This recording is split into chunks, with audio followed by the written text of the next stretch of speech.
i13 news HD, हर खबर सच के साथ। शमशेर साहब, आज आपने ये पत्रकार परिषद रखी है, पत्रकारों को बुलाया है, क्या कुछ घटा आपके साथ, क्या वारदात हुई, क्या मामला हुआ जो आप मीडिया के माध्यम से लोगों को बताना चाहते हैं? मैं सर आज आपको इसीलिए इनवाइट किया था क्योंकि हमारे साथ जो 26 अगस्त 2023 को जो हमारे भाई के ऊपर और भांजे के ऊपर, भतीजे के ऊपर जो जानलेवा हमला हुआ था और जिसमें मेरे भाई साजिद अली कुरैशी की जान चली गई और मेरे भांजे को और मेरे भतीजे को, और वो भी जानलेवा हमला था जिस पर अल्लाह ने उनकी जान बचा दी। पुलिस स्टेशन ने उनके ऊपर धारा लगाई है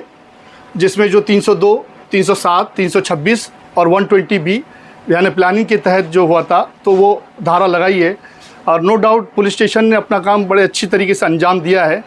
और आगे भी हमारी पुलिस स्टेशन से यही तमन्ना है कि जितने आरोपी के नाम लिखाए गए हैं, जिसमें से कुछ लोग पकड़े गए हैं और कुछ लोग अभी तक फ़रार है,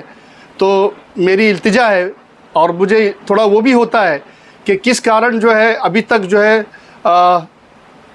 9 लोग से ज़्यादा लोग फ़रार है और आज 40 दिन से ज़्यादा दिन हो गए हैं और अभी तक जो है वो पुलिस के हिरासत में आए नहीं। तो मेरी ये मांग है कि जितना जल्दी हो सकता है उतनी जल्दी से जो है आरोपी को गिरफ़्तार किया जाए और जो एडिशनल स्टेटमेंट में हम लोगों ने जिन के नाम लिखाए हैं, और मेरी ये दरख्वास्त है कि उनको भी गिरफ़्तार किया जाए। तो क्या वारदात, क्या जाती दुश्मनी थी आप लोगों की, क्यों ये मामला घटा, किस वजह से ये वारदात हुई आप लोगों के साथ? ये एक किस्म की जो ये हलीम हनीफ़ खान, अकबरुल्ला बरकतुल्ला खान और दिलशाद शमशाद खान और इनके जो एडिटेटर बॉस ओम प्रकाश मिश्रा, तो ये एक क्रिमिनल माइंडेड गैंग है ये, जिनके साथ में कई लेडीज़ भी शामिल है और जिसके मैंने नाम एडिशनल स्टेटमेंट में पुलिस स्टेशन में लिखाया भी है। तो इसमें से अभी तक जो है पुलिस ने धारा इन तीनों पे लगाई है, ओम प्रकाश मिश्रा, नीलोफर जीशान खान और जो लोग रिकॉर्डिंग के तहत 120B जो पुलिस स्टेशन ने जो है धारा लगाई है, तो उस रिकॉर्डिंग में और भी 4-5 लोगों के नाम है। मैंने ACP साहब से वो रिकॉर्डिंग दे के ACP साहब ने उस नाम को अपनी डायरी में लिखा हुआ है और मेरी पूरी जाती इच्छा यही है कि मेरे भाई के मर्डर में और हमारे को जो लोग परेशान कर रहे हैं 2 साल से, इसमें कोई भी व्यक्ति आज़ाद नहीं होना चाहिए, क्योंकि आज हमारे पर एक ऐसा पहाड़ टूटा है। मेरा भाई जो था, एक हमारे घर का एक फैमिली मेम्बर, मेन मेंबर आदमी था, तो जो है उसको जो है ये मौत के घाट उतार दिया गया है, जिसकी वजह से हमारी फैमिली को काफ़ी बड़ा नुकसान हुआ है। तो इसमें जो भी आरोपी है, मेरी प्रशासन से और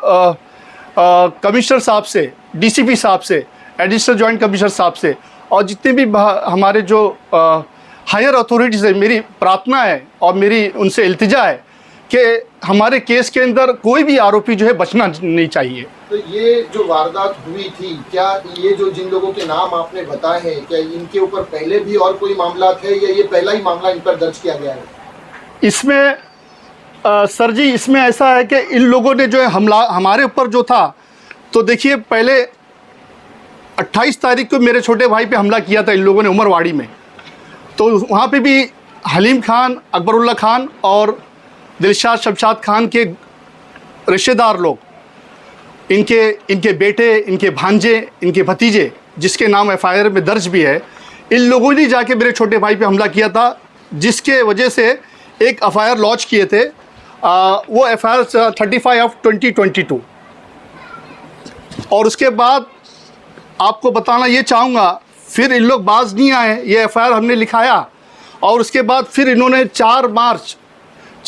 2022 को मेरे छोटे भाई सिकंदर अली कुरैशी पे एक जानलेवा हमला किया और वो मैटर जो है अटेम्प्ट टू मर्डर यानी 307 का मैटर था। ये FIR जो है मैं आपको बता रहा हूँ, जो 75 ऑफ 2022, ये FIR चूड़ाभट्टी पुलिस स्टेशन में ये भी दर्ज है। और अब जो मैटर हुआ है ये 302 का FIR है। तो मैं बड़ी उससे जिम्मेदारी से बोलना चाहता हूँ कि हमारे साथ ये 2 साल में जो हादसात हो रहे हैं और आगे भी हम लोगों को पता नहीं है, और मैं पूरी तरीके से अपने फैमिली मेम्बर का, जबकि मैं बड़ा हूँ और मैं इनका समझ लीजिए जो कुछ भी मेरी नज़र से, मैं यही हायर अथॉरिटी से मैं अपील करता हूँ कि जितना जल्दी हो सके ये हलीम खान, अकबरुल्ला खान, दिलशाद खान की जो गैंग है, इसको जितना जल्दी हो सके हिरासत में लिया जाए। और इसके लिए भी मैं कहता हूँ कि अभी मैंने कल ही आरटीआई दिया था एसीपी साहब को, तो एसीपी साहब ने जो है मेरी रिक्वेस्ट को और डीसीपी साहब के ऑर्डर की वजह से मेरे को ये आरटीआई निकाल के दी है, जिसमें हलीम खान के 26 घर वाले लोग हैं और उनके खिलाफ 40 से 50 केस दर्ज है। तो ये आरटीआई के अंदर जो है सब मुझे मिला है। तो इससे आप अंदाज़ा लगा सकते हैं कि ये फैमिली जो है ये हम लोगों के लिए भी ख़तरा है और यहाँ के कसाईवाड़े के समाज, यहाँ के पूरे कसाईवाड़े के समाज के लोगों के लिए भी ख़तरा है। तो जितना जल्दी हो सकता है इन लोगों को हिरासत में लिया जाए और इनके ऊपर सख्त कार्रवाई करके इनको कड़ी से कड़ी सज़ा देने की जो है कोशिश की जाए। सरकार से और पुलिस से क्या मांग करना चाहेंगे? मेरी सरकार से यही अपील है, क्योंकि आज जो पिछले 2 सालों में हम लोगों के साथ हुआ है, तो ऐसे इन लोगों ने कई लोगों के साथ जो है इन लोगों ने इसी तरह जुल्म करके जो है लोगों के घर कब्जा कर दिए, लोगों की जायदाद कब्जा कर दी और लोगों को यहाँ से दर बदर करके यहाँ से भगा दिए। तो ये एक ऐसा टोली है, ऐसी टोली है। मेरी ये मांग है सरकार से, और एकदम यानी एकदम मौतबाना मांग है कि इनके ऊपर MCOC और मोकोका की एक्ट लगाने की कोशिश की जाए, क्योंकि ऐसे अपराधी को बेल पे छोड़ना, ABA पे इनको रिलीज़ करना, ये एक खतरा बन सकता है। जो लोग पीड़ित है इन लोगों से, उनके लिए भी खतरा है और आने वाली जो लोग हैं सोसाइटी के, समाज के लिए भी खतरा है। मैं चाहता हूं कि हमारे डीसीपी साहब से मेरी ये मौतबाना रिक्वेस्ट है कि 75/2022 जो FIR में जिन लोगों को डीसीपी साहब के आदेश से तड़ीपार किया गया था, जिसमें अलमास अकबरुल्ला खान, आमिर अकबरुल्ला खान, जीशान वारिस खान, शहबाज अख्तर सैयद, उमर अबरार सैयद, आदिल लसून, अयाज अबरार सैयद और 8 लोगों को तकरीबन तड़ीपार किया है। तो मैं चाहता हूं कि इनके ऊपर और भी सख्त कार्रवाई हो जाए, क्योंकि तड़ीपार होने के बावजूद ये लोग मोहल्ले में रहते हैं, मोहल्ले में आना जाना है, और जिससे हम लोगों की जान को ख़तरा है। मैंने इसका लेटर के साथ डीसीपी साहब को बताया भी था और एक लेटर भी डाला था इसके कारण 2 अगस्त को, कि तड़ीपार वाले लोग जो है हमारे इलाके में आते हैं और हमको धमकाते हैं और डराते हैं। तो ये मेरे भाई की इंसिडेंट के पहले की बात है। और इसके बाद मैंने ये भी बताया था कि हमारे जो छोटे भाई के ऊपर जो इंसिडेंट हुई थी, जिसका FIR 75/2022 307 का जो FIR था, उसमें से अभी तक 6 आरोपी पकड़े नहीं गए और जो घटना हुए 1 साल से ज़्यादा हो गया है। तो उसमें भी अभी 6 से 10 लोग जो है पकड़ने के लिए बाकी है। ये भी मैंने डीसीपी साहब की मालूमात में दी है ये बात। और मेरी ये मतलब रिक्वेस्ट है हायर अथॉरिटीज़ से, डीसीपी साहब से, कमिश्नर साहब से, और हमारे जो है गृह मंत्री साहब है, हमारे जो मंत्रालय में जो हमारे जो आला से आला अधिकारी बैठे हुए हैं, कि ऐसे समाज के जो समाज को जो है ठेस पहुंचाने वाले लोग और नुकसान पहुंचाने वाले लोग, तो इनके ऊपर सख्त से सख्त कार्रवाई की जाए। क्योंकि अभी हाल ही की बात है, तड़ीपार में जो है चुनाभट्टी पुलिस स्टेशन ने इनके अपना जो ये फैमिली मेम्बर के जो लोग तड़ीपार है, अलमास अकबरुल्ला खान, आमिर अकबरुल्ला खान, जीशान वारिस खान, चुनाभट्टी पुलिस स्टेशन ने इनको मोहल्ले के अंदर से 3 से 4 बार पकड़ा हुआ है तड़ीपार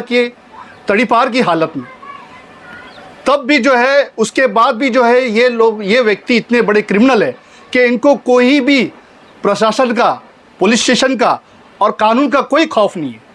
और ये जो है इलाके में घूमते रहते हैं। तो मैं चाहता हूं कि इनके ऊपर सख्त से सख्त कार्रवाई हुई जाए। और मेरी ये लास्ट अपील है कि MCOC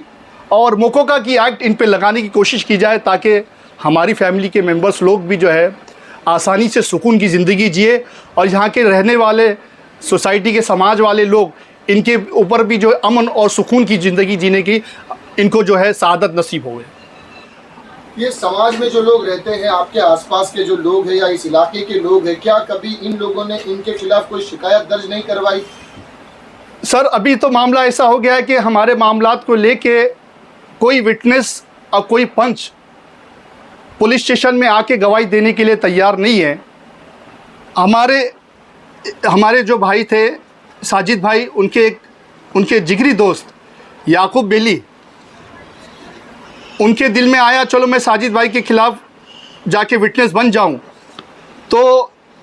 हलीम खान और उसके घर वालों ने मिलके उनको जान से मारने की धमकी दी है, जिसकी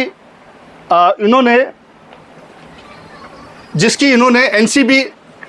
एनसी जो है पुलिस स्टेशन में रजिस्टर कराई है, कि उन्होंने ये धमकी दी है हलीम खान और उसके घर वालों ने, उसके परिवार वालों ने, कि हम लोग याकूब को भी जो है पैसा खर्चा करके उसको भी ऊपर पहुंचा देंगे। तो ये एनसी जो है याकूब भाई की तरफ से चुनापट्टी की तरफ दर्ज कराई गई है। और मेरी ये मांग है प्रशासन से, और मेरी ये रिक्वेस्ट है कि ऐसे आतंकी को कड़ी से कड़ी सज़ा देने की जो है हमारी सबकी परिवार वालों की इच्छा है, ताकि ये टोला अगर फिर बेल के ऊपर या ABA के ऊपर बाहर आता है तो किसी भी व्यक्ति की जान जा सकती है। तो मैं रिक्वेस्ट करूँगा हमारे DCP साहब से, हालांकि मेरी उनसे मुलाकात भी हुई है और उन्होंने बड़ा अच्छा बताया। जब से मैंने उनका जो ईद मिलाद नबी के टाइम पे उन्होंने जो बयान दिया था, तो मैं उनसे बड़ा मुतासिर हुआ, क्योंकि गणेश फेस्टिवल भी आ रहा था और फिर उन्होंने जाके मीटिंग करी थी। तो वो बातें जब मैंने उनकी सुना तो मैं उनसे बड़ा मुतासिर हुआ। और उन्होंने जब एक बात उन्होंने कही थी कि अब कोई भी साधारण आदमी जो है कोई क्रिमिनल का शिकार नहीं होगा, वो बात लेके मेरे मन में बहुत आया। और मैं उनके पास मेरे भाई के इंसिडेंट के बाद 2 से 3 बार मुलाकात करने के लिए पर्सनली गया हूँ, और उन्होंने अल्हम्दुलिल्लाह उन्होंने बहुत हेल्प करी। RTI का भी जो मिला है उनके ज़रिए से मिला है, ACP साहब के ज़रिए से मिला है, और मैं आगे भी उनसे इल्तिजा करता हूँ।